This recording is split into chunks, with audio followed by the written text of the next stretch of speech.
आज हम लोग देखेंगे भारत में जो विभिन्न उद्योग हैं, है ना। भारत में जो विभिन्न उद्योग हैं, जैसे आपका इस्पात उद्योग है, चीनी उद्योग है, जो जो पेट्रोलियम उद्योग है, कोयला उद्योग है ना। हालांकि जहाँ से आपके एग्जाम में क्वेश्चन पूछे जाते हैं हम लोग उसको देखेंगे। और इसमें ध्यान रखिए कि कुछ उत्तर प्रदेश को भी जो है, उत्तर प्रदेश में कौन सा उद्योग कहाँ पर है और किसके लिए प्रसिद्ध है, मिलाने के लिए आपके एग्जामों में खूब आता है ना। तो ये जो है अच्छे से समझते हुए चलिएगा और नोट करते हुए चलिएगा। थोड़ा सा ज़्यादा से ज़्यादा कोशिश होगी कि लिखा दिया जाए जिससे कि आप लोग उसे करने में सक्षम हैं। तो ठीक है, तो पहला उद्योग हम लोग लेते हैं इस्पात उद्योग। कौन सा? इस्पात उद्योग। इस्पात उद्योग हमने बताया था कि इस्पात उद्योग की बात करें तो भारत में सबसे पहले इस्पात कंपनी कहाँ पे लगाने का प्रयास किया गया था? तमिलनाडु में। फिर इसके बाद जो वो असफल रही, लेकिन पहली बार सफल इस्पात कंपनी कहाँ पर स्थापित की गई? कहाँ की गई? पश्चिम बंगाल। फिर इसके बाद हमने आपको बताया था कि 1907 में सकाची झारखंड में टिस्को की स्थापना की गई। टिस्को तो मिलाने के लिए आ जाता है, टिस्को कहाँ पे है, ठीक है ना। तो ऐसी जो भी कंपनियां मिलाने के लिए आ जाए तो सबसे पहले कुछ नोट कर लीजिएगा। तो जो प्रमुख नए इस्पात उद्योग हैं और उसके स्थान, ठीक है ना। चलिए पहला लिख लीजिएगा। पहला इस्पात उद्योग Bengal iron works company. Bengal iron works company. Bengal iron works company, ठीक है ना। कहाँ पे थी ये? कुल्ची, पश्चिम बंगाल में। कुल्ची कहाँ पे? कुल्ची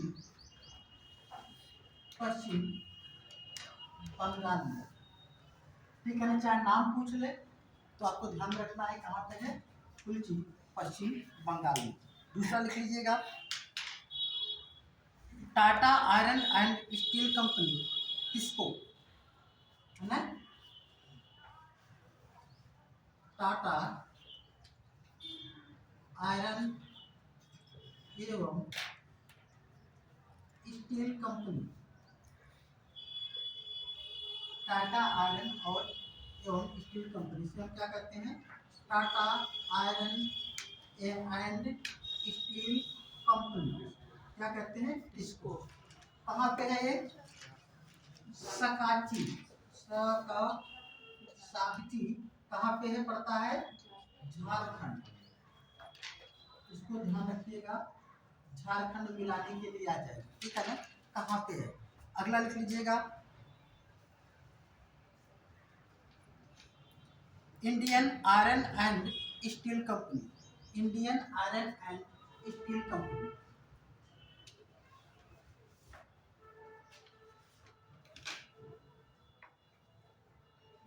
इंडियन आयरन एवं स्टील कंपनी, है ना। इसे क्या कहेंगे बेटा? IISCO। इसे क्या कहेंगे? इसको क्या कहेंगे? इसको लिख लीजिए। कहाँ पे है इसको? बर्नपुर, पश्चिम बंगाल। कहाँ पे है? बर्नपुर। कहाँ पड़ता है? पश्चिम बंगाल में। इस्पात कंपनियां हैं, बर्नपुर, पश्चिम बंगाल। फिर विश्वेश्वरैया आयरन एवं स्टील कंपनी। विश्वेश्वरैया विश्वेश्वरैया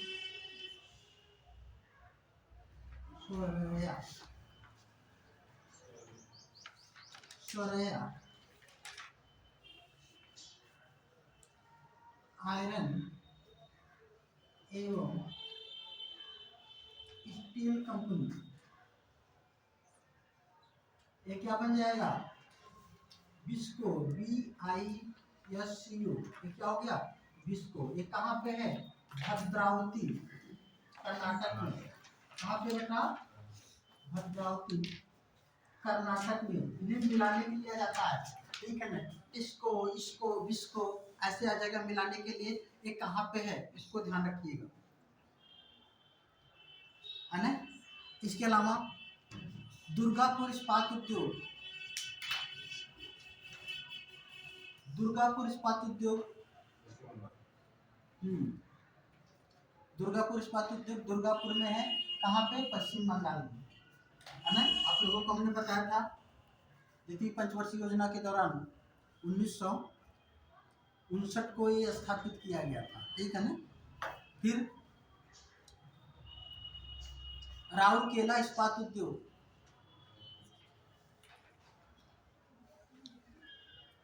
राउरकेला, दुर्गापुर, पश्चिम बंगाल,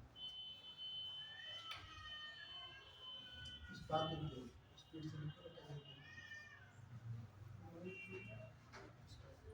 राउरकेला इस्पात उद्योग कहाँ पे है? राउरकेला कहाँ पड़ता है? उड़ीसा में, उड़ीसा।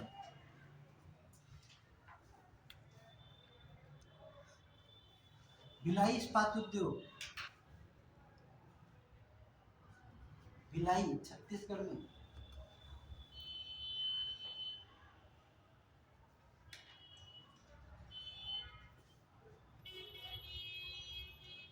ठीक है ना?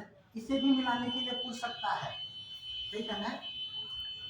ये जो है किसी न किसी देश के सहयोग से तीनों कंपनियां स्थापित की गई हैं। दुर्गापुर वाला किसके सहयोग से किया गया है? ब्रिटेन, है ना? भिलाई वाला किसके सहयोग से? रूस के सहयोग से। और फिर राउरकेला किसके सहयोग से? जर्मनी। ब्रैकेट में लिख लीजिएगा, जिससे याद रहेगा कि किसके सहयोग से किया गया है। तो आप वहां पर मिलाने के लिए आ जाए तो आप मिला लें। हाँ, लिख लीजिएगा। अगला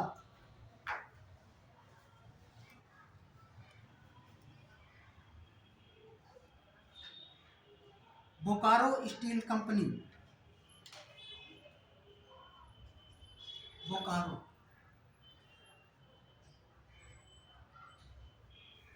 बोकारो झारखंड में है।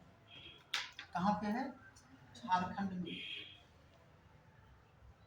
और एक चीज इसके बारे में लिख लीजिएगा, यह सार्वजनिक क्षेत्र की पहली कंपनी है। ये सार्वजनिक क्षेत्र की एक पहली कंपनी थी। बाद में और भी कंपनियां सार्वजनिक क्षेत्र की बनी, लेकिन ये पहली कंपनी थी बोकारो।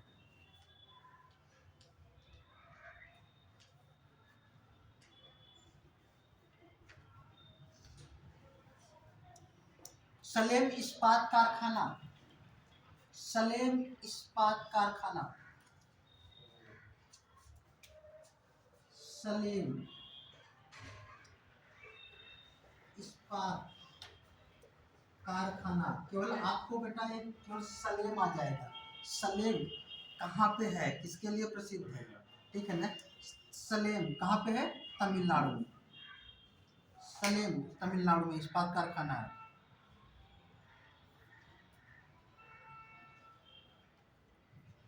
विशाखापत्तनम कारखाना, विशाखापत्तनम,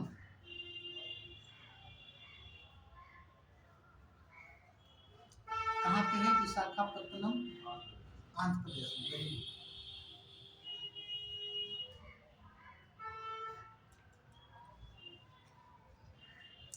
जिंदल स्टील लिमिटेड, हासपेटे कर्नाटक में, हासपेटे कर्नाटक। Jindal steel limited, Hosapete Karnataka.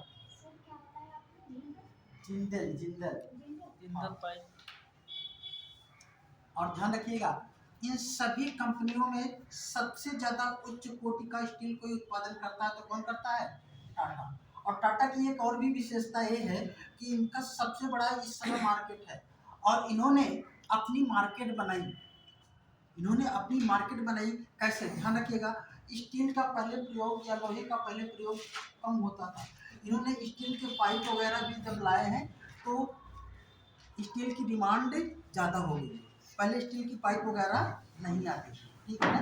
तो इन्होंने टाटा कंपनी ने ही सबसे पहले इसका क्या स्टील की कंपनी जो है स्टील की पाइप वगैरह को डेवलप किया, ठीक है ना। चलिए कुछ पॉइंट और नोट कर लीजिएगा आगे। अच्छा, जो है लिख लीजिएगा, जमशेदपुर को भारत का पिट्सबर्ग कहा जाता है। इसको ध्यान रखिएगा, जमशेदपुर को भारत का पिट्सबर्ग कहा जाता है।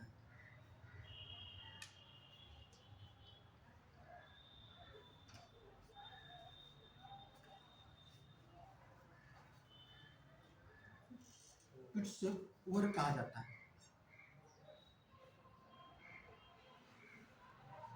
अब लिख लीजिएगा, एल्युमिनियम उद्योग, भारत में एल्युमिनियम उद्योग, एल्युमिनियम, भारत में एल्युमिनियम उद्योग।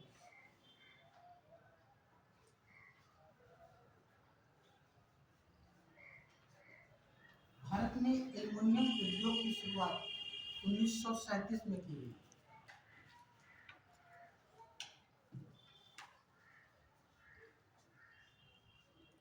भारत में एल्युमिनियम उद्योग की शुरुआत 1937 में की गई।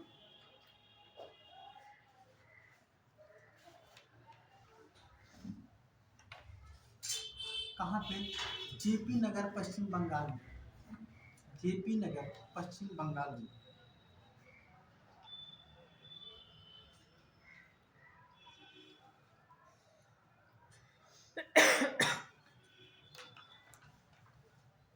लिखिएगा इंडेल, इंडेल कहाँ पे है? कुछ एल्युमिनियम उद्योग है, स्थान लिख लीजिएगा, है ना।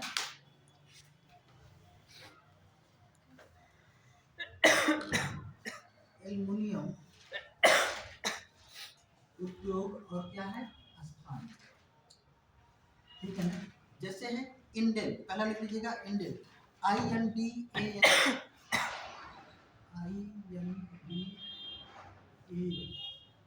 इंडेल।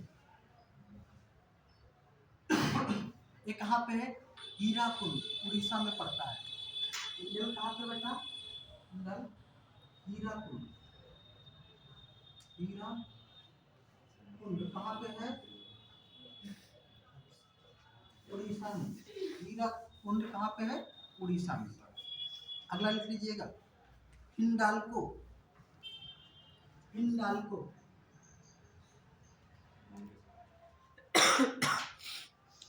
हिंडाल्को ये कहाँ पे है? रेणुकूट, रेणुकूट कहाँ पे है? सोनभद्र, सोनभद्र, ध्यान रखिएगा, सोनभद्र। अच्छा, यहाँ पे क्यों इसे स्थापित किया गया?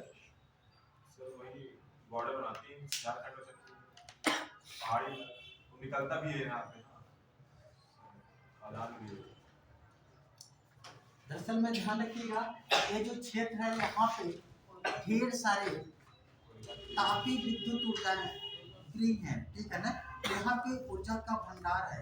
अगर हम ये कहें कि उत्तर प्रदेश में ऊर्जा की राजधानी किसे कहा जाता है, तो इसी क्षेत्र को कहा जाता है। लिख लीजिएगा, उत्तर प्रदेश में ऊर्जा की राजधानी रेणुकूट को कहा जाता है, रेणुकूट क्षेत्र को कहा जाता है।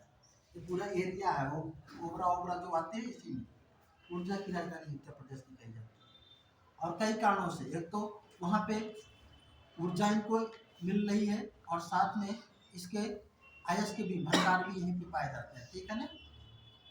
चलिए अगला लिख लीजिएगा, बालको, कोरबा छत्तीसगढ़, बालको, बालको ये कहाँ पे है?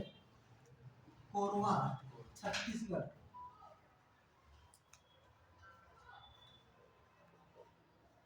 बालको कोरबा छत्तीसगढ़। नालको, नोलका, नालको कहाँ पे है?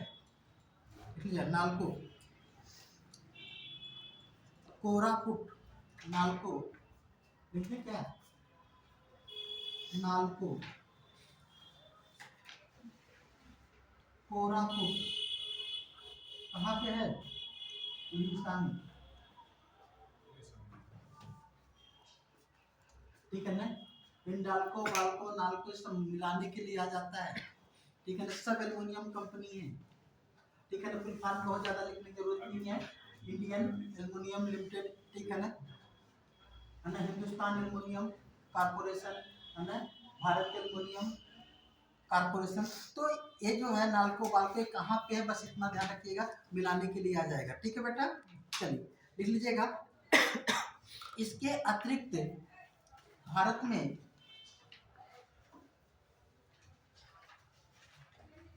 कुछ स्थानों पर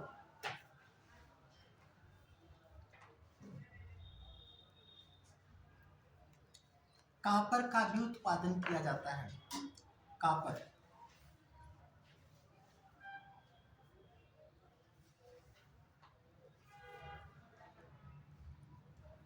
कॉपर का भी उत्पादन किया जाता है। हिंदुस्तान कॉपर लिमिटेड की स्थापना, हिंदुस्तान कॉपर लिमिटेड की स्थापना 1967 में की गई।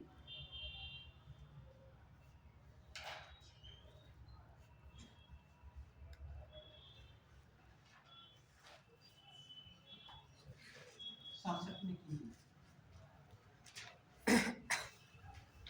यह भारत की एकमात्र कॉपर उत्पादन कंपनी है। यह भारत की एकमात्र कॉपर उत्पादन कंपनी है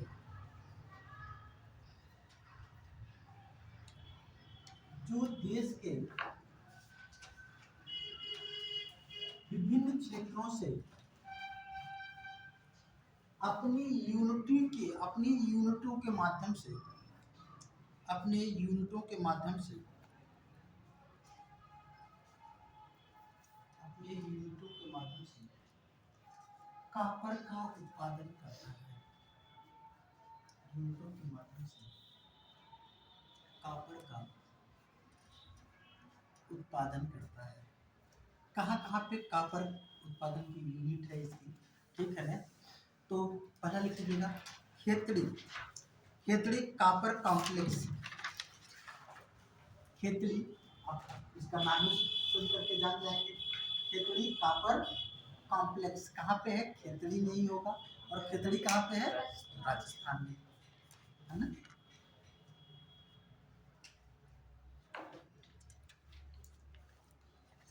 लिखे इंडिया कॉपर कॉम्प्लेक्स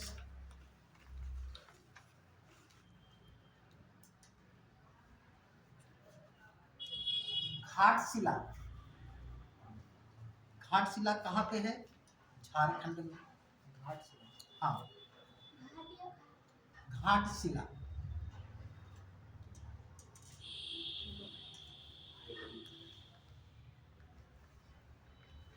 मजालखंड copper project, Malajkhand, Malajkhand copper project, Malajkhand copper project Madhya Pradesh में।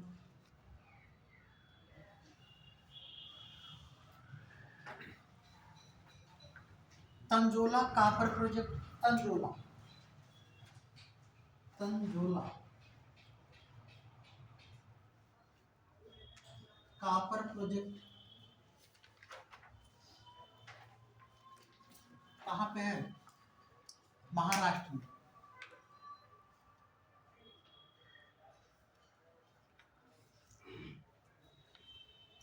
गुजरात कॉपर प्रोजेक्ट नाम से ही मालूम होगा, लेकिन गुजरात के किस स्थान पर है? डागड़िया कहाँ पे है? डागड़िया, गुजरात। कांगड़िया में।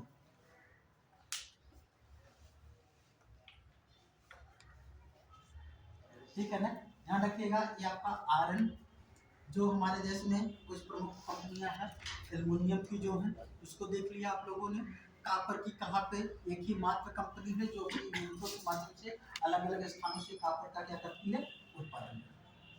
अब हेडिंग डालिएगा कपड़ा उद्योग।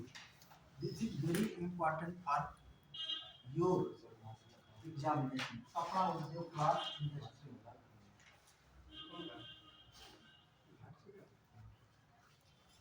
कपड़ा उद्योग, ध्यान रखिएगा। कपड़ा उद्योग की अगर हम बात करें तो कृषि क्षेत्र के बाद सबसे ज्यादा रोजगार देने वाला कोई क्षेत्र है तो वह कपड़ा उद्योग। ठीक है ना, कृषि क्षेत्र के बाद इसका इम्पोर्टेंस जो है समझ लीजिए और पॉइंट करते हुए लिखते चलिएगा। ठीक है ना, हम एक बार समझा के लिखा है, इतना समय नहीं है, ठीक है ना, याद तो हो जाता है समझाने में, लिखा नहीं, लेकिन एक ही मैटर भी आपके पास उपलब्ध होना चाहिए। और तो लिख लीजिएगा, पॉइंट करते हुए नोट करते हुए चलिएगा। लिखिएगा कृषि क्षेत्र के बाद, कृषि क्षेत्र के बाद देश में सर्वाधिक रोजगार देने वाला क्षेत्र कपड़ा क्षेत्र।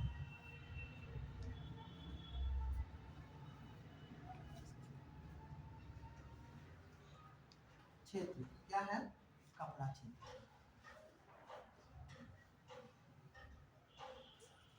वर्तमान में इस क्षेत्र में लगभग 3.5 करोड़ लोग कार्य करते हैं। 3.5 करोड़ रोजगार दिया हुआ है।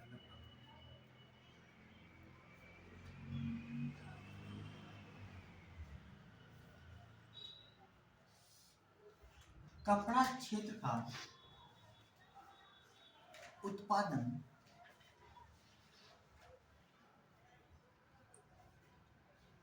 देश की कुल जीडीपी का लगभग 4% है। लगभग 4%। इंपॉर्टेंस को समझिएगा।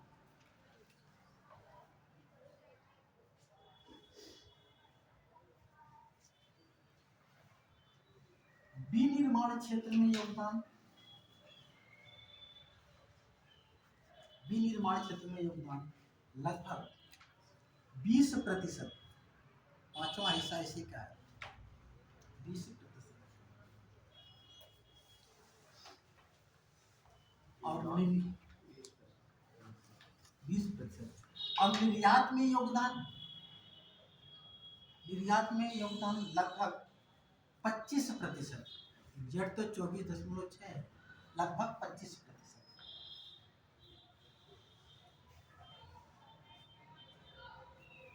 और आयात में भी योगदान, आयात भी करते हैं हम लोग कपड़ा क्षेत्र में 3%।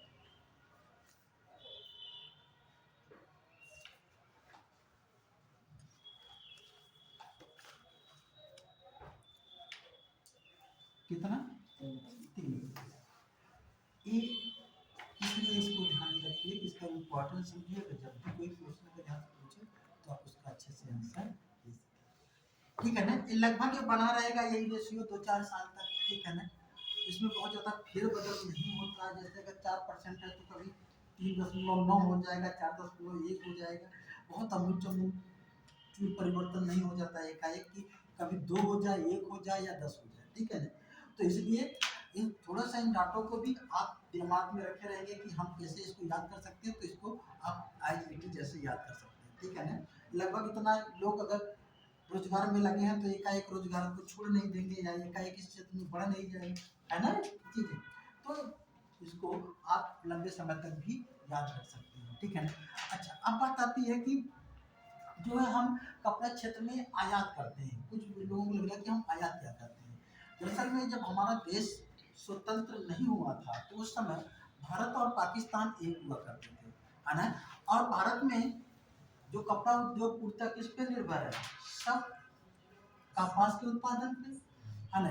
तो कपास के उत्पादन पे जब निर्भर है तो पाकिस्तान के क्षेत्र में जब बंटवारा हो गया तो पाकिस्तान के क्षेत्र में हमारे देश में जो कुल कपास उत्पादन था 60% पाकिस्तान के क्षेत्र में चला गया। है ना, कितना 60% जो कपास का उत्पादन था वो पाकिस्तान के क्षेत्र में चला गया। और दूसरी चीजें क्या रही, अब हमारे देश में कपास का उत्पादन का जो क्षेत्र था कितना 40%। इसका मतलब पहले की तुलना में आधे से भी कम हो गया। दूसरी समस्या क्या आई हमारे देश में, जब भारत और पाकिस्तान का बंटवारा हुआ तो हमारे देश में अधिकांश जो कपड़े की बुनाई करने वाले थे वो मुस्लिम समुदाय के लोग हुआ करते थे, ठीक है ना। तो अधिकांश लोग कहाँ चले गए, पाकिस्तान चले गए, तो उनकी भी संख्या कम हो गई, ठीक है ना।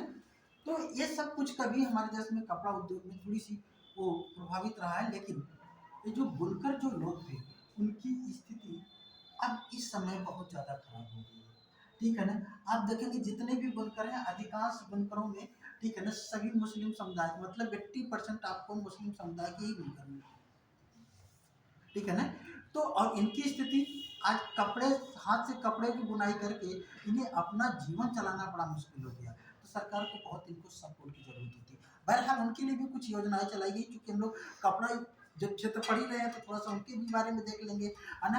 तो पहले तो हमें देख लें कि कपड़े की जो कंपनियां हैं कब स्थापित की गई। लिखिएगा, देश में पहली सूती मिल कंपनी की स्थापना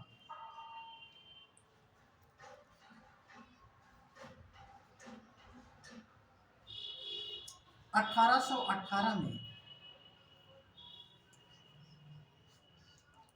कोलकाता के ग्लौस्टर में की गई थी। कोलकाता के कहाँ पे, ग्लौस्टर में की गई। लिखेंगे बेटा में, कोलकाता के ग्लौस्टर में, कोलकाता के ग्लौस्टर में की गई थी, ठीक है ना। जो असफल रही, मतलब ये सफल नहीं हो पाई।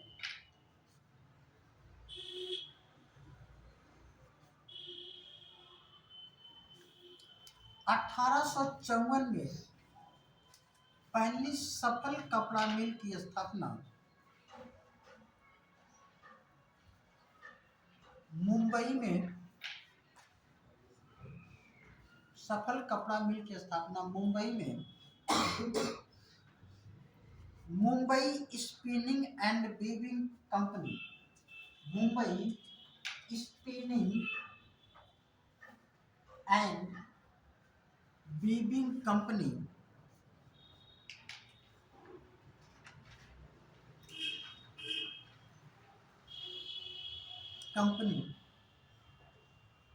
के रूप में की गई।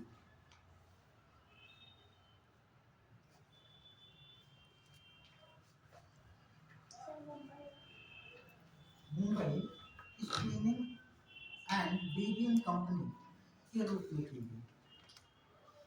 वर्तमान में सबसे अधिक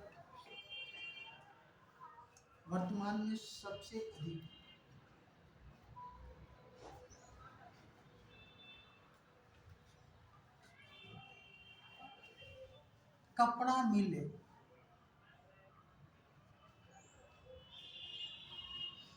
महाराष्ट्र में है।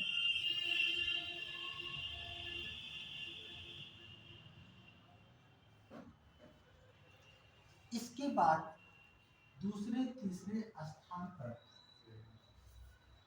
तमिलनाडु और गुजरात है। इसके बाद दूसरे और तीसरे स्थान पर तमिलनाडु और गुजरात।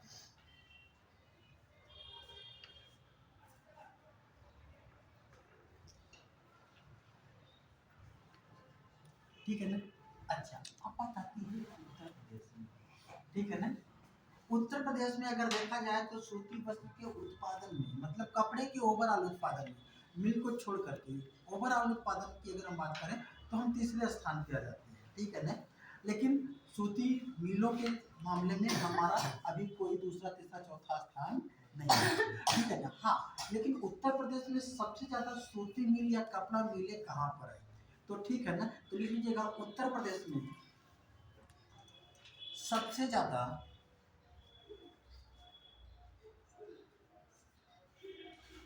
सूती मिल या कपड़ा मिल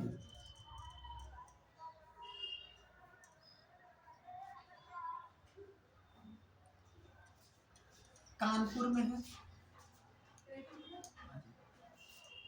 कानपुर में है।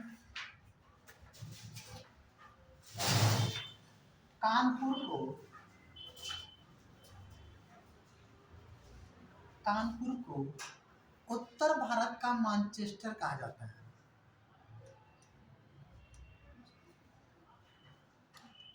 कानपुर को उत्तर भारत का मैनचेस्टर कहा जाता है। ठीक है ना, फिर लिख लीजिएगा उत्तर भारत। अब उत्तर प्रदेश में थोड़ा सा हम लोग कपड़ा वस्त्र उद्योग की बात कर ले, कौन किसके लिए फेमस है। ठीक है ना, तो इसमें पॉइंट करके लिख लीजिएगा। उत्तर प्रदेश में राम सहाय समिति की सिफारिश पर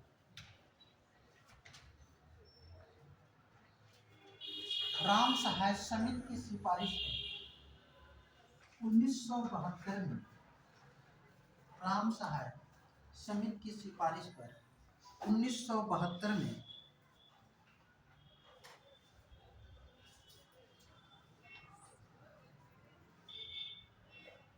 हथकरघा एवं वस्त्र उद्योग मंत्रालय की स्थापना की गई।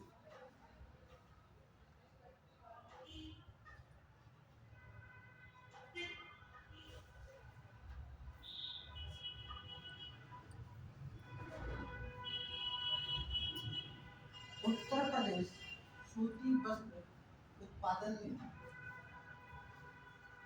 उत्तर प्रदेश सूती वस्त्र उत्पादन में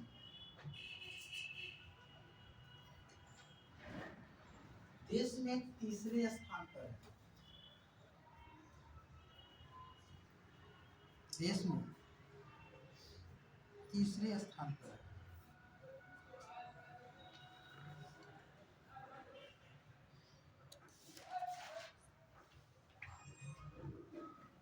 ठीक है ना, अब देखिए उत्तर प्रदेश में, ठीक है ना, कुछ ये वस्त्रों के उत्पादन से संबंधित जो क्षेत्र प्रसिद्ध है, ठीक है ना, उनके बारे में लीजिएगा। उत्तर प्रदेश के विभिन्न क्षेत्रों में वस्त्र उत्पादन और उनके संबंध।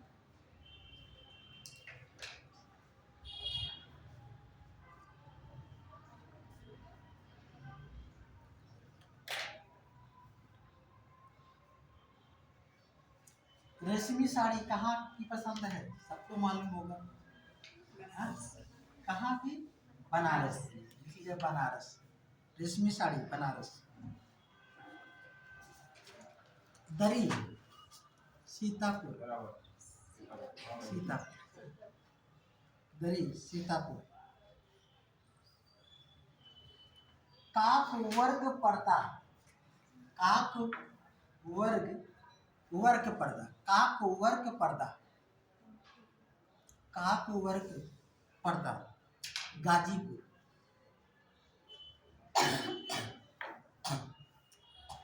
बेड कवर काक वर्ग, काक वर्ग लिखते हैं, काक वर्ग। हाँ, कौन बताया? जो पर्दा है देख रहे हैं, एक तो सिंपल सा पर्दा है और एक में बहुत कुछ कढ़ाई बुनाई कुछ की गई है। ठीक है ना, तो नहीं, ये अलग अलग है ना, जैसे चिकन है और एक चिकन जरदोजी है, सुना होगा ना, एग्जामों में तो आते हैं। चिकन है, चिकन जरदोजी के लिए फेमस है ना, चिकन के लिए जो है लखनऊ है और जरदोजी के लिए, जरी जरदोजी के लिए रामपुर। ठीक है, ऐसे यद्यपि लखनऊ में भी जरी जरदोजी का काम होता है। पर्दा तो ठीक है, काक वर्ग पर्दा का मतलब जो थोड़ी सी कढ़ाई बुनाई वाला। ठीक है ना, चलिए अब उस पर में बात कर ले। अच्छा कोई बता सकता है चिकन और जरदोजी में क्या अंतर है?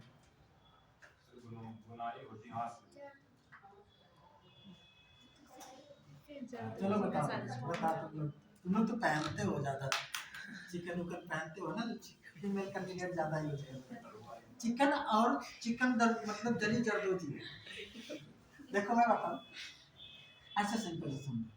चिकन के कपड़ा आप लोगों ने देखा होगा, चिकन का मतलब कपड़े होते हैं, उस पे फिर कढ़ाई होती है लेकिन धागे से होती है ना, उस पे कोई मतलब चमकीला वमकीला पदार्थ नहीं लगाया जाता। तो वो तो क्या हो गया, चिकन हो गया। लेकिन जब कपड़ा हो उस पे जैसे नहीं होती, छोटी छोटी चमकीली वस्तुएं लगा दी जाती हैं, सिल दी जाती हैं, है ना, उसमें बुनाई कर दी जाती हैं, वो जरी दर्दोजी है, ठीक है ना। मतलब वो भी है, सुंदरता बनाने के लिए दोनों है। लेकिन चिकन में वो क्या है, वो सब चीज़ें नहीं लगाई जाती हैं। अब देखेंगे लखनऊ की चिकन जब मार्केट में जाएंगे तो उसमें वो चिपकने वाला नहीं लगा होगा। लेकिन फिर इसके बाद देखेंगे जहाँ पे जरदोजी का काम होता है तो वहाँ पे खूब होता है। और खासकर जैसे लड़कियाँ होती हैं ना, उनकी जो समीजें होती हैं, तो समीज का आगे वाला भाग उसमें बहुत ज़्यादा जरी जरदोजी का काम होता है, ठीक है ना। तो अक्सर आप लोग वहाँ पे देख सकते हैं। हालांकि अब धीरे धीरे तो सबकी अपनी अपनी पसंद है, कौन क्या पसंद करता है, ठीक है ना। तो बहरहाल तो क्या लिखा आपने, बेड कवर, चलिए अगला लिख लीजिएगा। बेड कवर, बेड कवर हो गया। बेड कवर गोरखपुर के लिए। टेरी टावल गाजियाबाद। टेरी टावल, टावल तो समझ रहे हैं ना, तौलिया, गाजियाबाद। लखनऊ चिकनकारी के लिए। ऐसा नहीं कि लखनऊ के अलावा नहीं होता चिकन का काम, होता है और भी। लेकिन सबसे ज़्यादा जो उसकी पहचान है चिकन की, वो किसमें कहाँ पे है, लखनऊ में। फिर दूसरा लिख लीजिएगा, जरी जरदोजी रामपुर।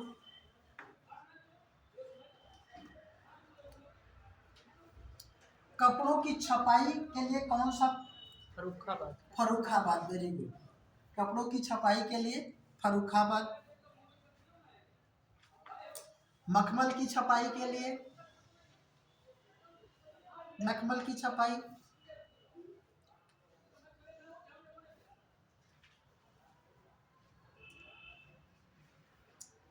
मथुरा।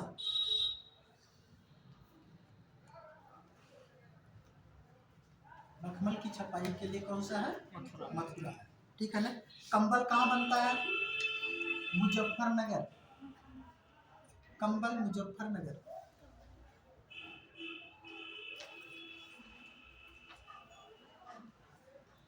ऊनी कालीन, ऊनी कालीन, कालीन के लिए तो भदोही है, लेकिन ऊनी कालीन के लिए पहली ज़्यादा जो पहचान है वो जौनपुर की है। जौनपुर,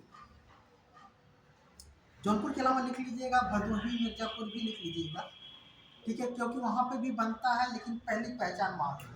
कभी कभी उसको ना दे तो वहाँ पे भी समझ जाइएगा, ठीक है ना। फिर लिख लीजिएगा, ये हो गया ना। अच्छा, ऊनी कपड़ा, ऊनी कपड़ा के लिए कौन सा शहर प्रसिद्ध, ज़्यादा फेमस है, स्थान को लेकर के पूछा गया है। इमली, इमली कहाँ पे है, कानपुर में। हाँ, लिख लीजिएगा, ऊनी कपड़ा के लिए इमली कानपुर।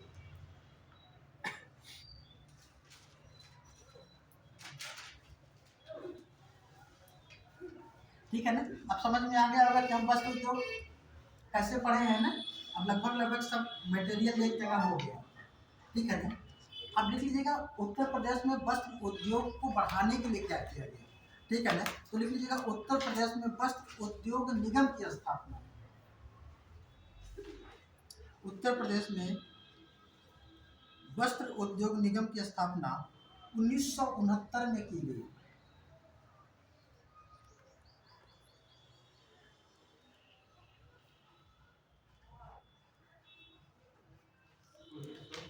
उनहत्तर में,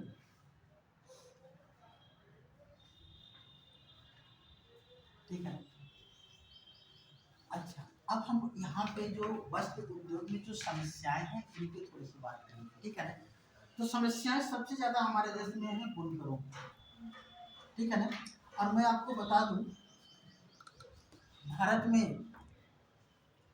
जो जितने भी बुनकर हैं उन बुनकरों में उत्तर प्रदेश में जो बुनकरों की संख्या है,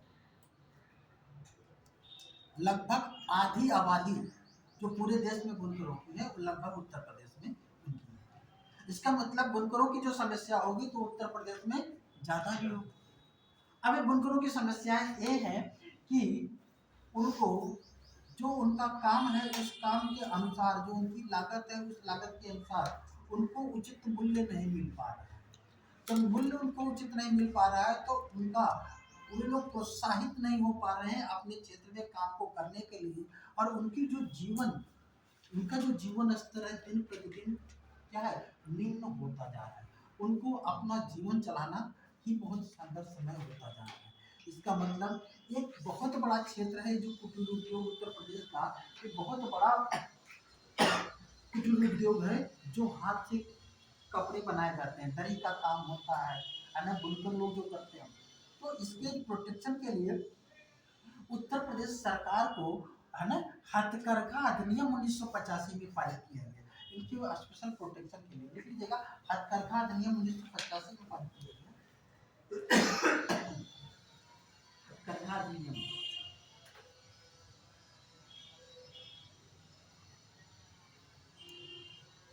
अब लिख लीजिएगा, बुनकरों से संबंधित महत्वपूर्ण योजनाएं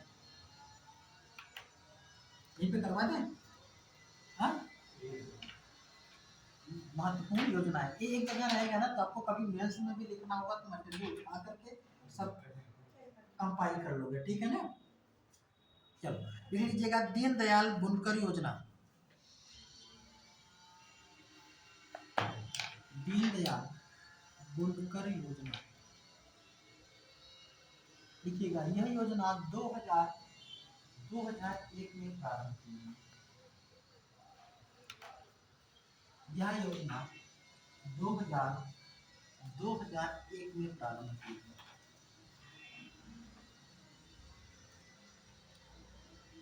इसका मुख्य उद्देश्य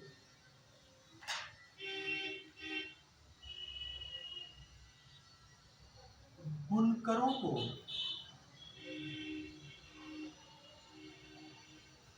आधारिक संरचना के विकास के लिए वित्त उपलब्ध कराना। आधारिक संरचना के विकास के लिए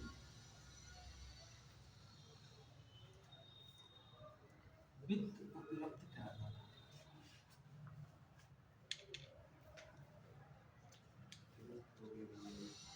वित्त उपलब्ध कराना, ठीक है। देखिएगा, इस योजना के तहत वित्त का पोषण केंद्र और राज्यों के बीच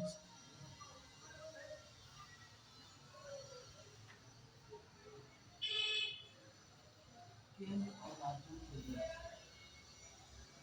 50-50 के अनुपात में किया जाता है। केंद्र और राज्यों के बीच 50-50 के अनुपात में, आधा केंद्र सरकार पैसा देती है, आधा राज्य सरकार। किसके लिए देती है? बुनकरों को आधारिक संरचना के विकास। आधारिक संरचना का मतलब क्या? उनका आधारिक संरचना क्या है? उनके पास जो भी कुछ मशीनें जो लगती हैं इंडस्ट्रियल तरीके से, उनके डेवलपमेंट के लिए, उनको नई मशीनें लेने के लिए, ठीक है ना, या कोई मकान बनाने के लिए कि जहाँ पे वो मशीनों को लगा सके, ठीक है ना, जिससे कि वो डेवलप किया जा सके, ठीक है ना, उसके लिए यहाँ पे फंड। दूसरा लिख लीजिएगा, जनश्री बीमा योजना। जनश्री बीमा योजना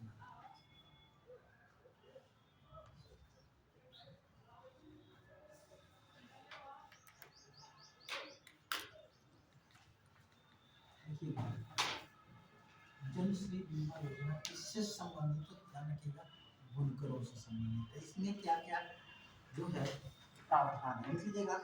इस बीमा योजना की घोषणा 2000 में की गई थी।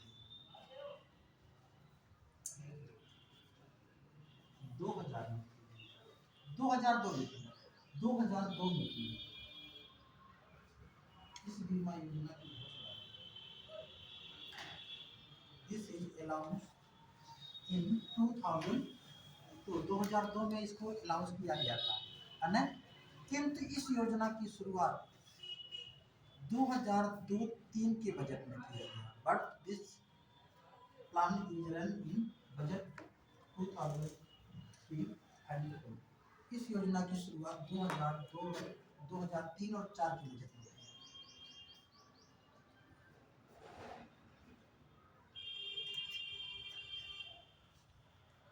देखिएगा, बुनकरों के लिए यह योजना, बुनकरों के लिए इस योजना में 18 से 60 आयु वर्ष के लोगों को शामिल किया गया था। कितने? 18 से 60। जो एज लिमिट थी कितनी थी? 18 से 60।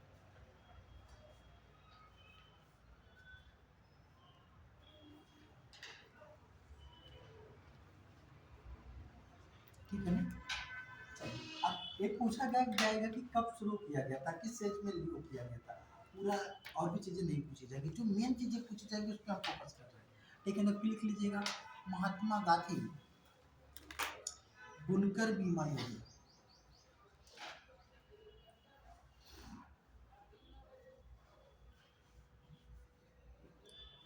2008 में, 2008 में महात्मा गांधी बुनकर बीमा योजना, इसकी शुरुआत कब की गई थी? 2008 में। ठीक है ना? लिखिएगा इसमें, इस बीमा योजना के तहत 18 से 59 18 to 59 ईयर्स, 18 से 59 आयु वर्ग के लोगों को शामिल किया गया। 18 से 59 आयु वर्ग के लोगों को शामिल किया गया। 18 to 59 से 59 आयु वर्ग के लोगों को शामिल किया गया। ठीक है ना?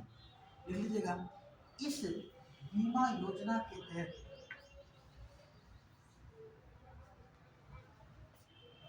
333 रुपए प्रीमियम के आधार पर उन्हें 333 रुपए प्रीमियम के आधार पर उन्हें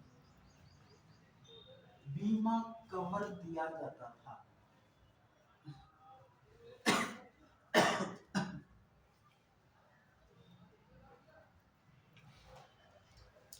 इस योजना के तहत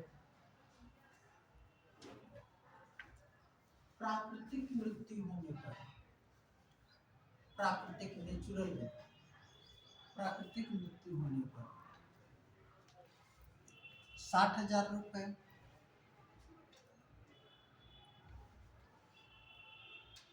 60,000 रुपए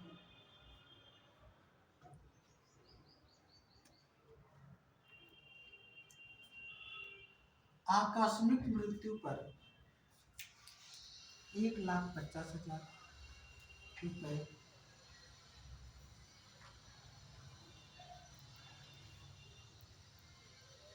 अथवा किसी दुर्घटना में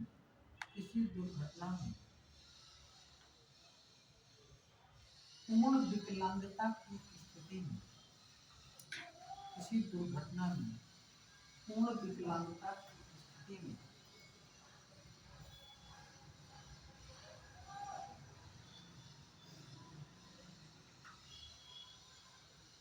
पूर्ण विकलांगता की स्थिति में 1,50,000 रुपए, 1,50,000 रुपए दिए जाने का प्रावधान, 1,50,000 रुपए दिए जाने का प्रावधान। अच्छा, इसमें कोई जानता है कि पूर्ण विकलांगता क्या होती है? What is that? 100% इसको दिखाई नहीं देता। और देखो, विकलांगता ध्यान रखें, आंशिक विकलांगता क्या है, पूर्ण विकलांगता क्या है। आंशिक विकलांगता का मतलब किसी भी व्यक्ति की एक अंग, जैसे 2 पैरों में से एक पैर खराब हो, आंशिक विकलांग कहा जाए। दोनों पैर खराब हो तो पूर्ण विकलांगता है। एक हाथ खराब हो तो आंशिक विकलांग, दोनों हाथ खराब हो तो पूर्ण विकलांग, एक आंख खराब हो तो आंशिक, दोनों आंख खराब हो तो पूर्ण। अब ये ध्यान, ऐसे भी ध्यान रखिएगा, अगर किसी का एक हाथ और एक पैर खराब है पूर्ण रूप से तो पूर्ण विकलांग है, एक आंख और एक पैर खराब है तब भी पूर्ण विकलांग है।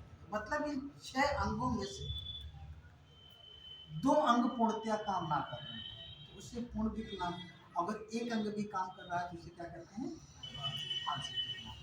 ठीक है ना बेटा, चलिए तो ये हो गया। अब रीडिंग डालिएगा, तो क्या नाम, महात्मा गांधी हो गया। अब लिख लीजिएगा, जनेश्वर मिश्र हथकरघा पुरस्कार योजना, जनेश्वर मिश्र हथकरघा पुरस्कार योजना।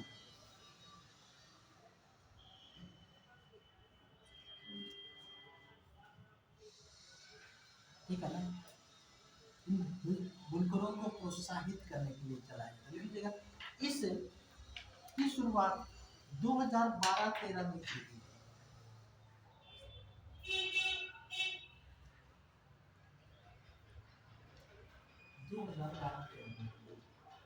योजना के तहत, योजना के तहत 3 बुनकरों को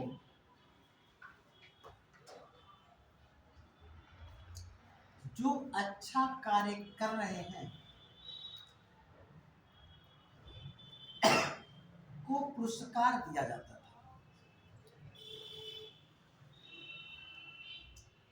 दिया जाता था नहीं बल्कि अभी भी दिया जाता है। प्रथम पुरस्कार में 50,000 और द्वितीय में 35,000 और तृतीय पुरस्कार में 25,000 रुपये दिए।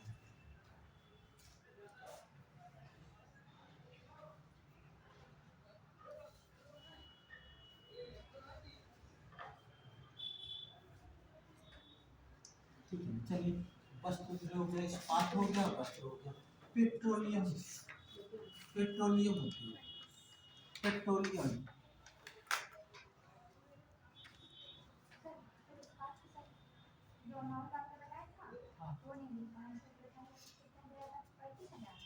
प्रथम को 50, द्वितीय को 35 और तीसरे को 25। ठीक है ना, हालांकि प्री में तो केवल पूछेगा योजना कब शुरू की गई।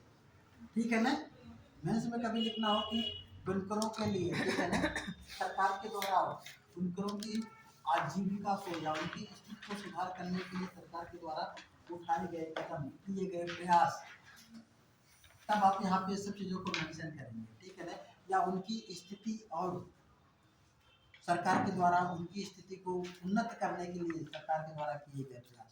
ठीक है ना, तो वहाँ पे आप लोग इसको मेंशन कर सकते हैं। ठीक है ना, बहरहाल मैं मिलता रहूँगा, आप लोग रहेंगे। ठीक है, मेंस में पहले जल्दी से आप लोग अच्छे से तैयारी कीजिए और मेंस देने का अवसर भी।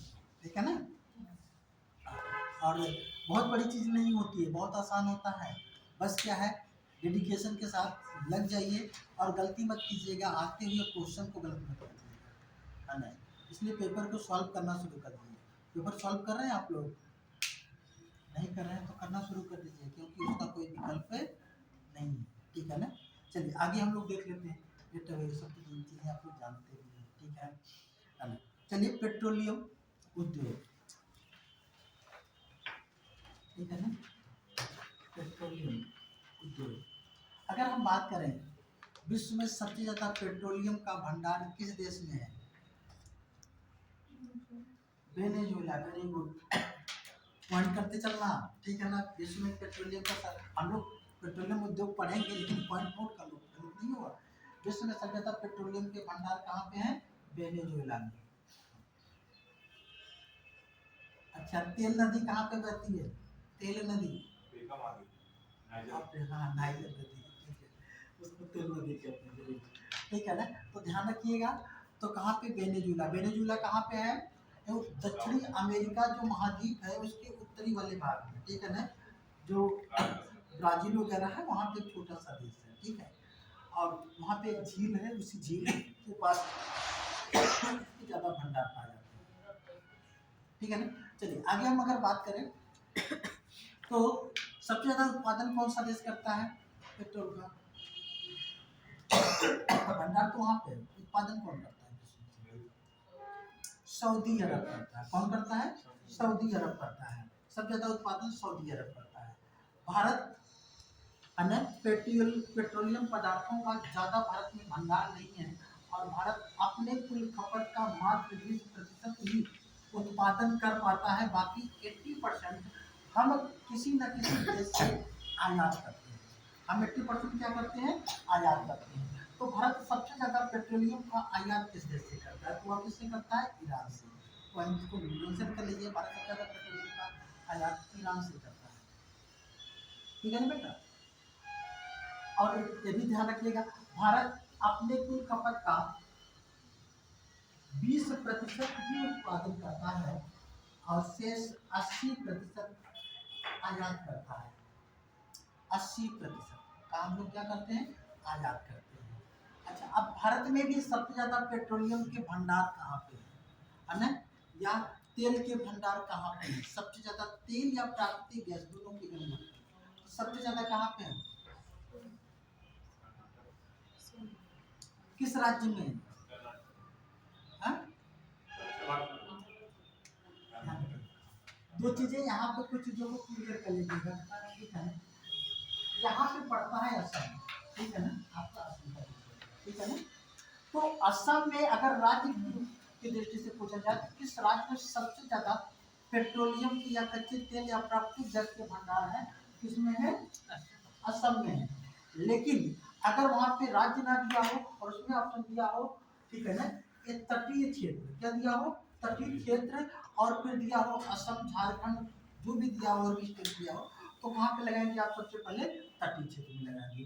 क्योंकि देश में सबसे ज्यादा जो मतलब जो कुल पेट्रोलियम का उत्पादन सबसे ज्यादा कहाँ से होता है? तटीय क्षेत्रों से होता है। कहाँ से होता है? तटीय। लगभग 20% के लगभग पेट्रोलियम का उत्पादन कहाँ से? तटीय क्षेत्रों से। लेकिन तटीय जो क्षेत्र होते हैं, यहाँ पे जो उत्पादन होता है, इस पे अधिकार केंद्र सरकार का। किसका है? केंद्र सरकार का। या किसी राज्य के अंतर्गत उत्पादित नहीं होते हैं। इसका मतलब एक किसके अंतर्गत है? केंद्र के अंदर। लेकिन जब राज्य की बात करेगा तो हम असम लगाएंगे, और जब असम भी दिया हो, तटीय क्षेत्र भी दिया हो, तो क्या लगाएंगे? तटीय क्षेत्र। अगर ये कहें कि स्थान के रूप में सबसे ज्यादा, ठीक है ना, स्थान के रूप में सबसे ज्यादा तेल का उत्पादन किस स्थान से होता है? यहाँ पे एक बॉम्बे हाई। क्या है बेटा? बॉम्बे हाई। बॉम्बे हाई से सबसे ज्यादा पेट्रोलियम का उत्पादन होता है। ठीक है ना। एक स्थान पर्टिकुलर की बात करें तो बॉम्बे हाई। लेकिन अगर राज्य की बात करें तो कौन सा राज्य जो पेट्रोलियम का सबसे ज्यादा उत्पादन करता है? तो नाम आएगा, किसका नाम आएगा? भंडार असम में है ना, राजस्थान। कौन है? राजस्थान। इस पॉइंट को नोट कर लीजिएगा, ठीक है ना। लिख लीजिएगा, भारत में क्या लिखा है? पिछली लाइन क्या लिखा है? पिछली लाइन क्या लिखा है? तो लाइन बात में सबसे ज्यादा पेट्रोलियम का आयात होता है।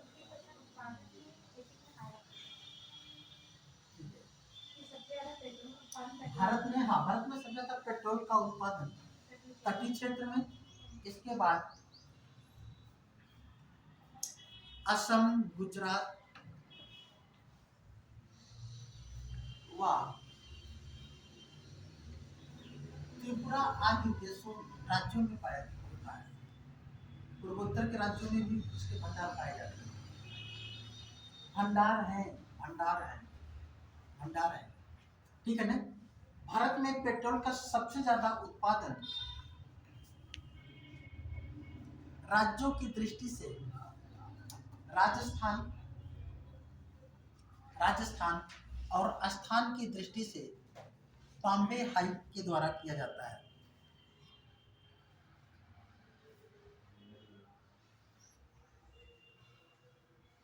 बॉम्बे हाई के द्वारा किया जाता है। भारत में पहला तेल कुआं, भारत में पहला तेल कुआं असम के डिगबोई से प्राप्त हुआ। असम में डिगबोई, डिगबोई स्थान है, से प्राप्त हुआ, जहां से आज भी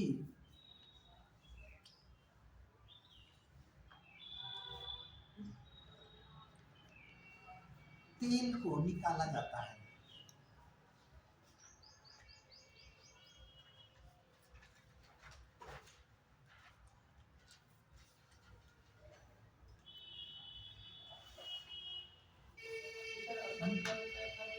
हाँ?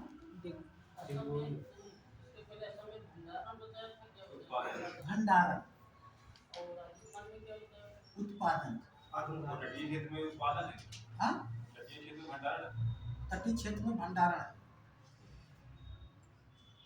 भंडारण और उत्पादन दोनों कर सकते हैं, ठीक है ना, क्योंकि सरकार, केंद्र सरकार को सबसे ज्यादा उत्पादन यही से होता है, और टोटल कंट्रीब्यूशन जो है वो 20% के लगभग है। स्थान वेस्टर्न में ज्यादा हुए या ईस्टर्न में? हाँ? वेस्टर्न कोस्टल में ज्यादा हुए या ईस्टर्न में? हाँ बेटा, ये तो चीजें इधर वेस्टर्न में ज्यादा होगी, ठीक है ना, क्योंकि इधर ही ज्यादा भंडार होंगे। और ये ज्योग्राफी का है, अब वो सबसे पूछिएगा किधर होगा, ठीक है ना। तो नहीं, अभी पढ़ा है ना, तब वेस्टर्न का ही बेसिकली पढ़ा है, ईस्टर्न में नहीं पढ़ा है कि कोई टेक्नोलॉजी बता है। हाँ, इधर ही वेस्टर्न होता है, वेस्टर्न में ही होगा, हमें पता है।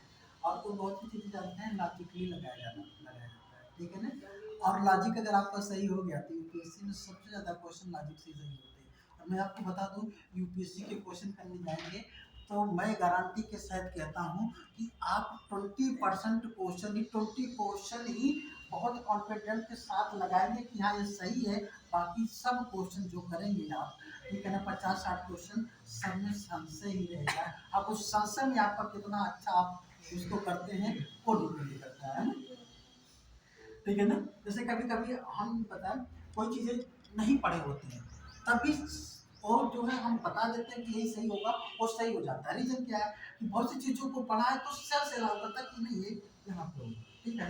ये हमने कभी ये नहीं पढ़ा कि इधर ज्यादा होता किधर ज्यादा होगा, लेकिन हमने बताया ना कि इधर ही ज्यादा होगा, ठीक है। तो क्यों ज्यादा होगा ये मत पूछो, ठीक है। उजागर वाला सर से पूछना, ठीक है ना। अब क्योंकि उसका मैकेनिज्म है ना, उस मैकेनिज्म में नहीं जाएंगे, ठीक है। तो ये देख लिया बेटा। तो अभी क्या लिखा, हाँ लिखिएगा, देश की स्वतंत्रता के बाद, देश की स्वतंत्रता के बाद प्राकृतिक तेल व गैस के उत्पादन के लिए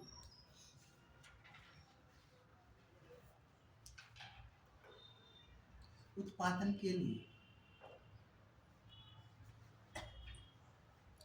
1956 में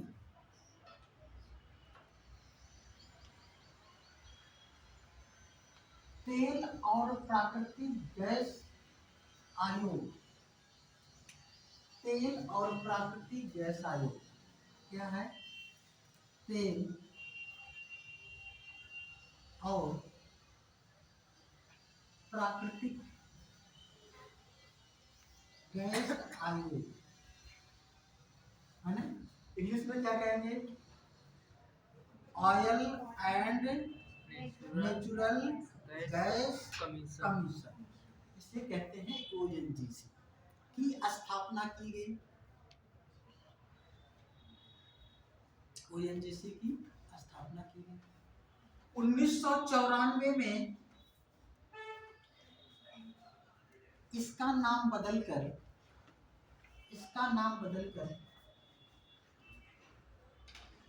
तेल और प्राकृतिक गैस निगम कर दिया गया, तेल और प्राकृतिक गैस निगम कर दिया गया, ठीक है ना। लेकिन ये भी क्या है, oil and natural gas corporation, ये भी ओएनजीसी ही है, ठीक है ना। तो हम इसलिए बता रहे हैं कि क्योंकि ओएनजीसी का फुल फॉर्म अब ए है, और कभी ओएनजीसी का फुल फॉर्म ए हुआ ना बेटा।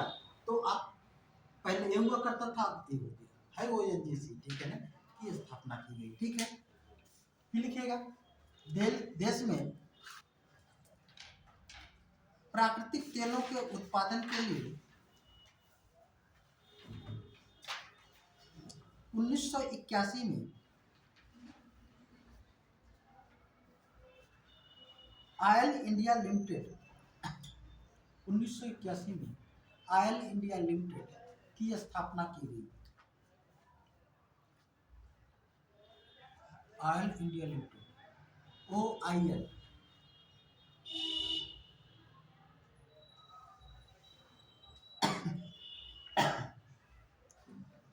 देखिएगा, वर्तमान में देश में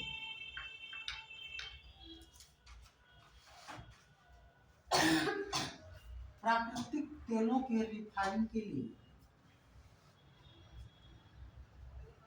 23 रिफाइनरियां कार्य कर रही हैं।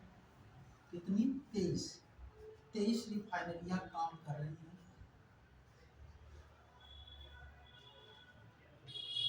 जिसमें 18 रिफाइनरी सार्वजनिक क्षेत्र की,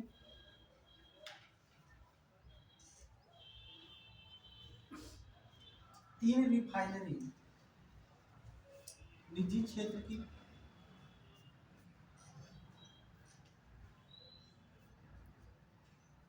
और 2 रिफाइनरी संयुक्त उद्यमों की हैं। संयुक्त उद्यमों की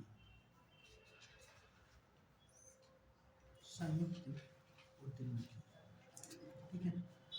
इन रिफाइनरियों में मुख्य रिफाइनरियां इस प्रकार है, सबको नहीं लिखवाएंगे, कुछ मेन में लिखवा देते हैं, है ना। इस प्रकार है, पहला लिख लीजिएगा। पहला, भारतीय तेल निगम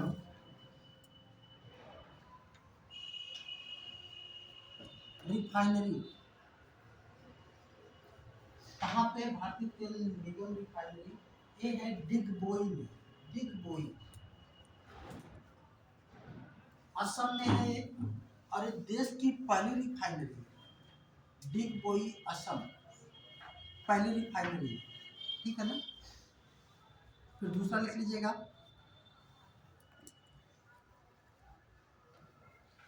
भारतीय तेल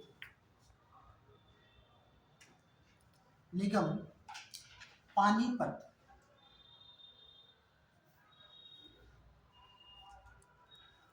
पानीपत कहाँ पे है? हरियाणा में, इसकी क्या विशेषता है लिख लीजिएगा। यह देश की सबसे बड़ी सार्वजनिक क्षेत्र की रिफाइनरी है। सबसे बड़ी सार्वजनिक क्षेत्र की रिफाइनरी है।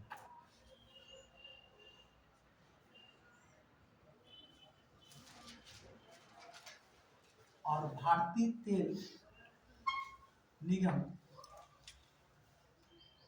रिफाइनरी मथुरा, है ना। भारतीय तेल निगम, इसका नाम है भारतीय तेल निगम रिफाइनरी है, ठीक है ना। कहाँ पे है?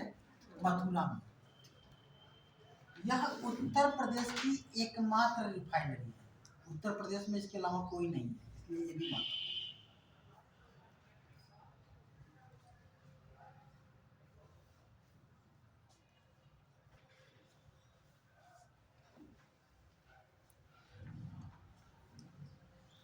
लिखिएगा, हिंदुस्तान पेट्रोलियम कॉर्पोरेशन लिमिटेड, ये भी रिफाइनरी है। Hindustan petroleum corporation limited, HPCL, Hindustan petroleum corporation limited, HPCL,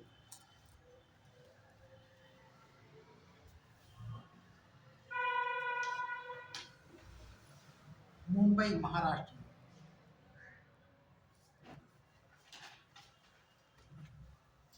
और Bharat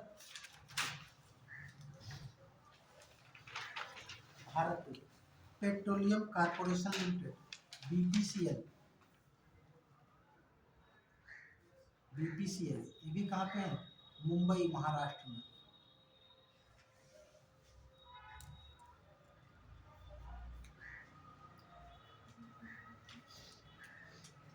Chennai petroleum corporation limited, CPCL,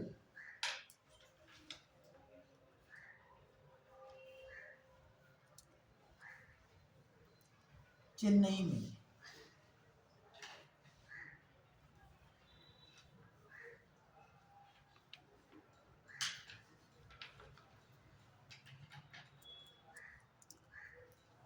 Paradip refinery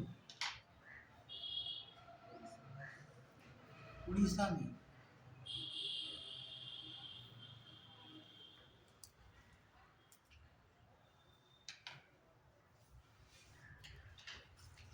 Numaligarh refinery limited, Numaligarh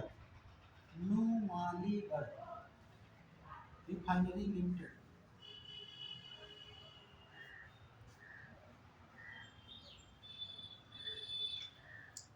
Assam में।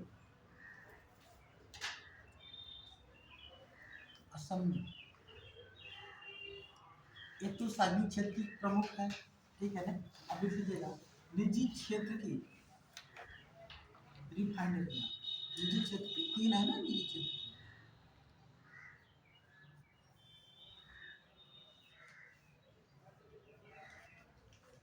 ठीक है, Reliance industry limited, Reliance industry limited,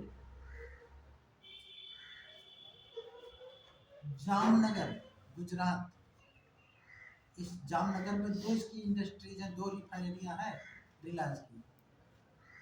Reliance industries limited, Jamnagar, Gujarat. लिख लीजिएगा। रिलायंस पेट्रोलियम लिमिटेड,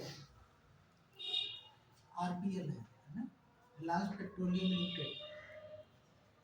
ये भी कहाँ पे है? Jamnagar, Gujarat.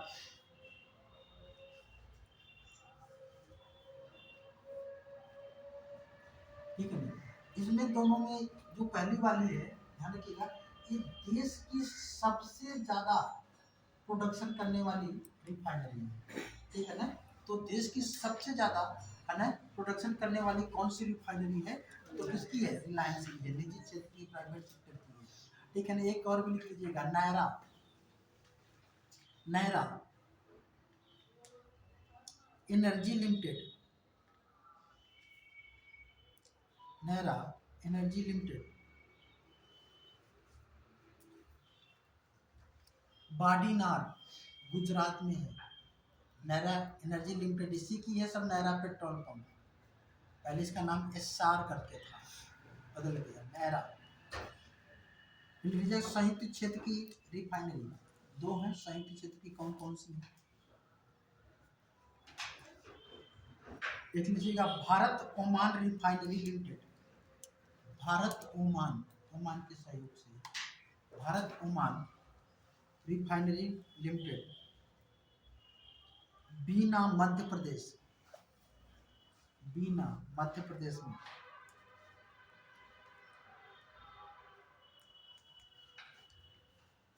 HMEL refinery, HMEL refinery, Bathinda, Punjab में, भटिंडा, पंजाब में।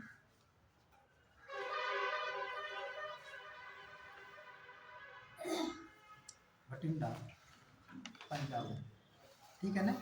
चलिए, अब इसके अलावा भी और भी कुछ हम लोग देख लें। चीनी उद्योग, चीनी उद्योग, सोबर इंडस्ट्री।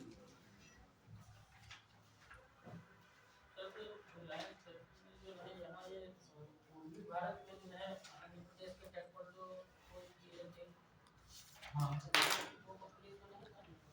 कौन सी?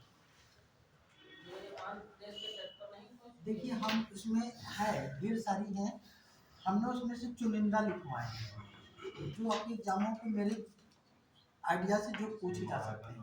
और न हम 19 के क्या है 18 के 18 नहीं लिखा है, ठीक है ना। तो उसमें कुछ हम लोग छोड़ दिए, ठीक है ना। तो चलिए आगे देख लीजिएगा। सब एक तरफ से लिखवाते हैं ना तो ज़्यादा भी हो जाता है, और भी चीज़ों को पढ़ाना है। मेरा उद्देश्य है कि अधिक से अधिक चीज़ों कम समय में कैप्सूल टाइप के दे दिया जाए, ठीक है ना। हमारी क्या गलती है, मुझे कम समय मिला है ना भाई, हमारी क्लासेस बाद में लगी है, ठीक है ना। तो अब उसमें मेरा नैतिक कर्तव्य है कि मैं आपको अधिक से अधिक मैटर दे दूं और अच्छे से समझा दूं जिससे आपके एग्जाम में क्वेश्चन फंस जाए। यही तो है ना बेटा। लेकिन समय तो चाहिए, समय तो चाहिए। ऐसा भी नहीं कि केवल हम क्वेश्चन ला ला करके इस क्वेश्चन मिला लो काम खत्म, है ना। चलिए चीनी उद्योग, है ना, चीनी उद्योग, शुगर इंडस्ट्री।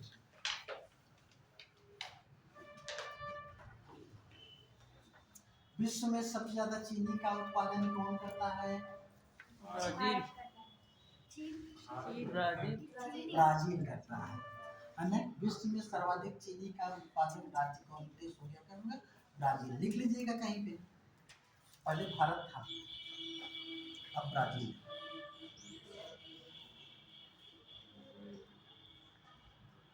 भारत चीनी के उत्पादन में दूसरे स्थान पे है, ठीक है ना।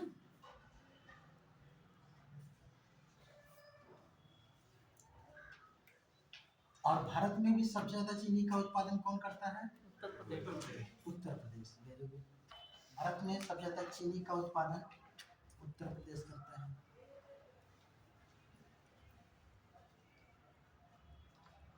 जबकि सबसे ज्यादा चीनी मिलें कहाँ पे हैं? महाराष्ट्र में, वेरी गुड। जबकि सबसे ज्यादा चीनी मिलें महाराष्ट्र में।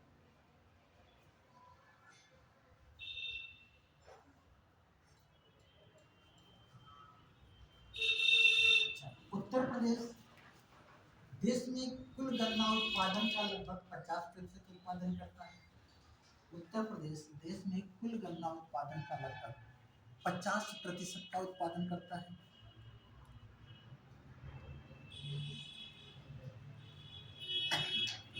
और ध्यान रखिएगा, गन्ना एक भारतीय मूल का पौधा है, ध्यान रखिएगा।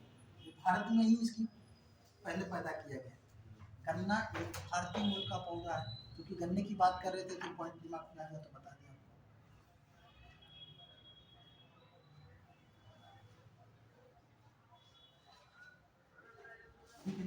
अच्छा, अब बात आती है कि उत्तर प्रदेश में पहली गन्ना मिल कब और कहाँ पे लगेगी। क्वेश्चन आपके एग्जाम में पेड क्वेश्चन है पीछे, हाँ प्रताप लिखिए। उत्तर प्रदेश में प्रतापगढ़ नहीं, प्रतापपुर है। हाँ लिख लीजिएगा। उत्तर प्रदेश में पहली गन्ना मिल 1903 में प्रतापपुर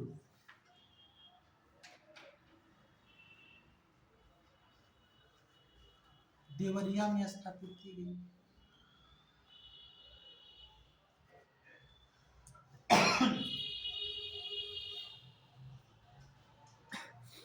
उन्नीस सौ 35 में उत्तर प्रदेश में गन्ना विभाग का गठन किया गया।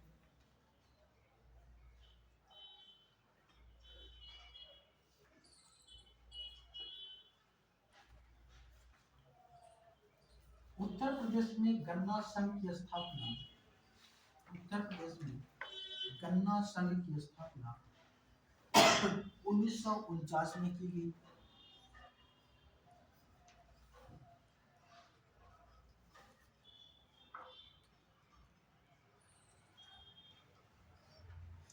इसके अंतर्गत वर्तमान में उत्तर प्रदेश में,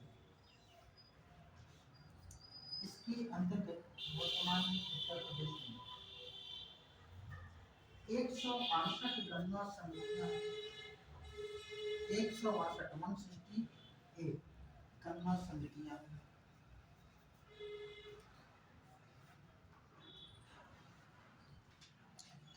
उत्तर प्रदेश में गन्ना शोध परिषद का गठन 1976-77 में किया गया। शोध परिषद का गठन 1976-77 में लखनऊ में किया गया। सब उसमें डाल दीजिए, लखनऊ में किया गया।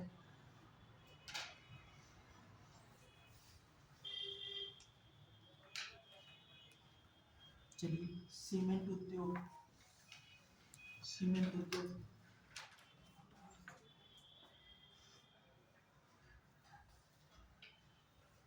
विश्व में सर्वाधिक सीमेंट का उत्पादन कौन सा देश करता है? चीन। जल्दी जल्दी करिए, विश्व में सर्वाधिक सीमेंट का उत्पादन चीन करता है।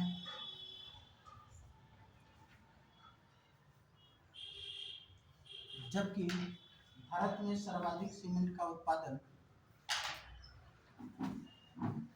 राजस्थान,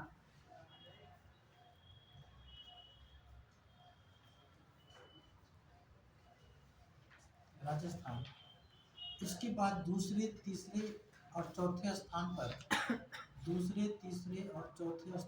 क्रमशः मध्य प्रदेश, छत्तीसगढ़ और आंध्र प्रदेश है। मध्य प्रदेश, छत्तीसगढ़ और आंध्र प्रदेश है।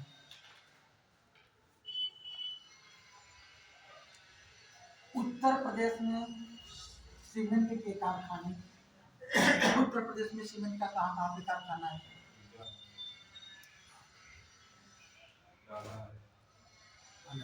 लिख लीजिएगा, चुनार एवं कजरहट,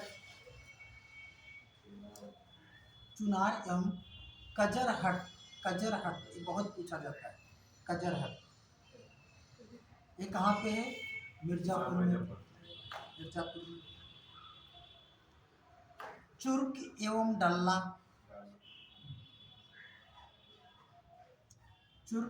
डल्ला, या डाला लोग बोलते हैं, डल्ला या डाला, कहाँ पे? सोनभद्र में।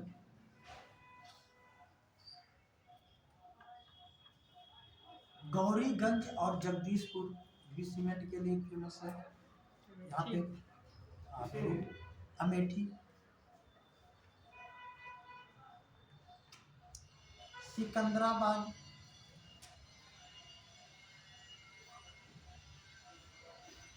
बुलंदशहर, कासगंज, झांसी, बरेली आदि जिलों में भी सीमेंट का उत्पादन किया जाता है।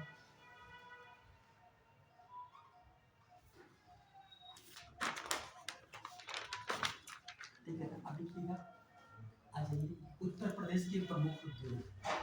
ठीक है ना, उत्तर प्रदेश में कौन कौन कहाँ पे है, किसके लिए? उत्तर प्रदेश में प्रमुख उद्योग, ध्यान रखिएगा। ठीक है ना, एक ही उद्योग हो सकता है कहीं पे बहुत ज़्यादा पॉपुलर हो और इसके अलावा और भी क्षेत्रों में वो पैदा किया जाता हो, लेकिन पॉपुलैरिटी के आधार पर हम क्षेत्र का निर्धारण करेंगे। ठीक है ना, चलिए लिख लीजिएगा, चमड़ा उद्योग मिलाने के लिए आता है। चमड़ा उद्योग, अगर चमड़ा उद्योग की बात करें तो सबसे ज़्यादा चमड़ा का उत्पादन कहाँ पे होता है? कानपुर में। और कानपुर की बात कहाँ पे? आगरा में, है ना। तो ध्यान रखिए, मिलाने के लिए कभी चमड़ा आगरा भी दे सकता है, कानपुर भी दे सकता है। तो लिख लीजिएगा कानपुर और आगरा। ठीक है ना, यद्यपि ध्यान रखिएगा कानपुर के अगल बगल के जिलों में जैसे उन्नाव में भी, फतेहपुर में भी, ठीक है ना, अब जो चमड़ा इंडस्ट्री है उधर शिफ्ट हो रही है, तो वहाँ पे भी किया जाता है, लेकिन मुख्य रूप से दो जिले आपको कानपुर और क्या है? आगरा। ठीक है ना, मिलाने के लिए आएगा तो आप इन्हीं दोनों पर फोकस करेंगे। फिर लिख लीजिएगा वनस्पति उद्योग, वनस्पति तेल होता है, हाँ, डालडा वाला, और एक खाने वाला भी होता है। ठीक है ना, तो कहाँ पे? कानपुर में। कानपुर में घी बनाने का कारखाना है, ध्यान रखिएगा। और बहुत ही जरूरी नहीं कि कानपुर में जो घी तैयार की जाती है, ठीक है ना, वो कैसे तैयार की जाती है अब छोड़ दो, यहाँ पे नहीं बोलना चाहते हैं। ठीक है ना, अनलीगल तरीके से कुछ लोग करते हैं वहाँ पे घी का उत्पादन, ठीक है ना, जिसके तरीके से नहीं करना चाहिए। ठीक है, दूसरा लिख लीजिएगा रसायन उद्योग कानपुर, कांच उद्योग फिरोजाबाद, इंजीनियरिंग के समान या इंजीनियरिंग उद्योग प्रयागराज या नैनी, पहले तो इलाहाबाद था, नैनी, तो नैनी के लिए आएगा, ध्यान रखिएगा, इंजीनियरिंग समाज नैनी, ठीक है ना। नैनी कहाँ पर पड़ता है? इलाहाबाद में, ठीक है ना। प्रयागराज, नैनी मिलाने के लिए ऐसे आएगा। जूट उद्योग, और ध्यान रखिएगा जूट की अगर हम बात करें तो उत्तर प्रदेश में 3 जूट कारखाने हैं और उसमें से 2 जूट कारखाना कानपुर में, ठीक है ना। तो 2 जूट कारखाना कहाँ पे है? कानपुर में है, और 1 जूट कारखाना कहाँ पे है? गोरखपुर में, शाहजनवा में, है ना। तो क्वेश्चन पूछा जाता है ना, शाहजनवा जूट कारखाना कहाँ पर स्थित है? तो गोरखपुर, ठीक है ना। तो लिख लीजिए 2 जूट कारखाना कानपुर में और 1 जूट कारखाना शाहजनवा गोरखपुर, ऐसे आएगा शाहजनवा गोरखपुर।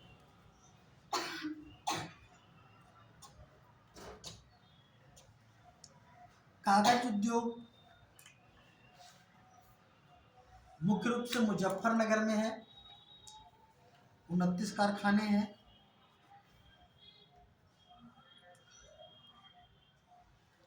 इसके अलावा मेरठ में भी है कागज उद्योग, लगभग 8 कारखाने हैं। मत लिखिए कितने हैं, है ना। मुख्य रूप से तो आप मुजफ्फरनगर, फिर मेरठ, गाजियाबाद और मुरादाबाद, यहाँ पे भी एक दुक्का कारखाना है। पीतल उद्योग मुरादाबाद, मिर्जापुर। ताला उद्योग अलीगढ़।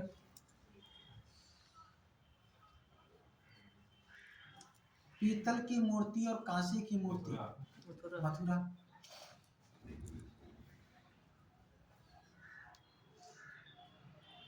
ऊनी वस्त्र के लिए इमली कानपुर, अभी पढ़ाया था।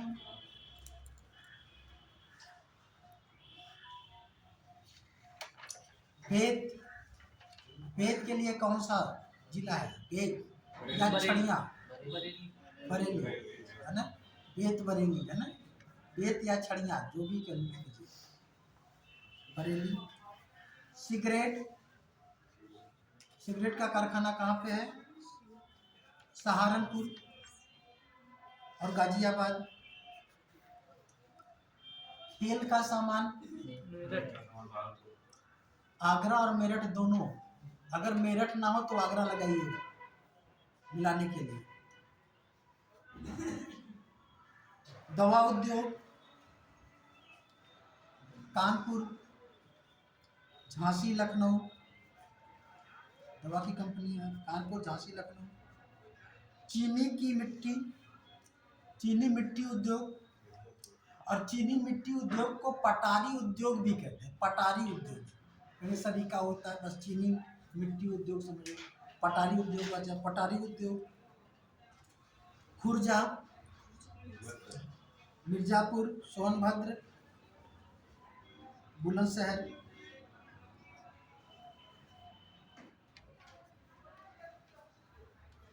ठीक है ना। हाँ, खुर्जा, मिर्जापुर, सोनभद्र, बुलंदशहर, ठीक है ना। तो